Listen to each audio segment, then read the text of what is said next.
ସରକାରୀ ସହିତ ସ୍ୱାଗତ କରିବା।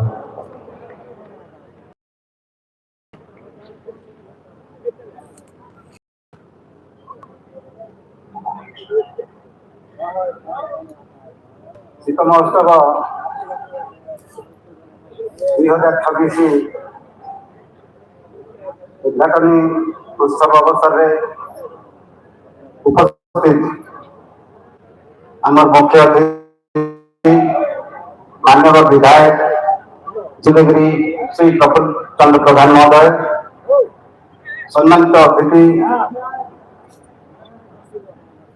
श्रीयुक्त धीरज पात्र तहसीलदार दारिंगबाड़ी महोदय, शीत महोत्सव सेक्रेटरी आयोजक कमिटी संपादक श्री प्रथम महोदय एवं एडिशनल तहसीलदार दारिंगबाड़ी एवं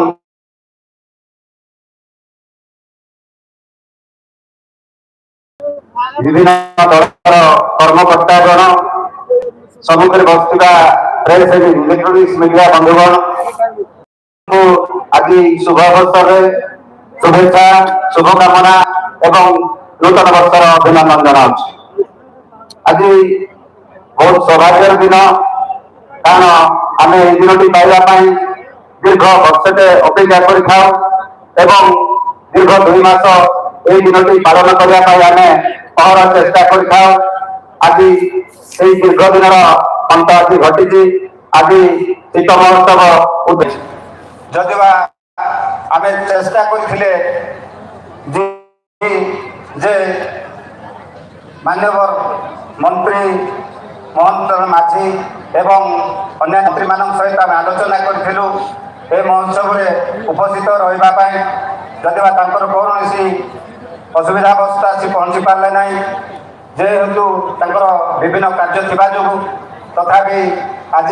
आम आशा करुचु आगामी दिन में आम सहित निश्चय सहयोग रे आशा करूँ जे आम दीर्घ वर्ष है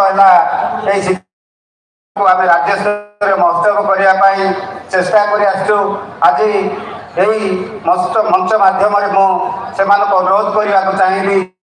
जे आम यही शीत महोत्सव को जेपरी राज्य स्तर शीत महोत्सव करूँ से आशा मुझे रखुची। आपण मैंने जानी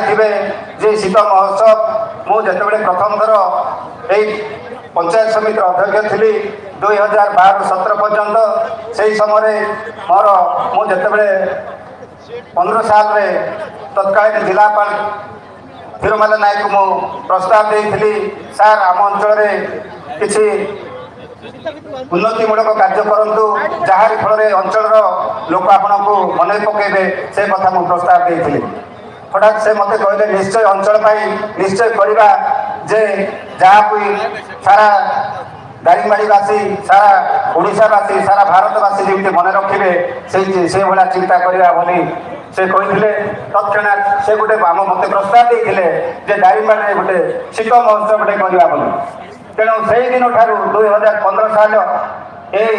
नवेम्बर जानुरी यही तारीख आरंभ होता शीत महोत्सव।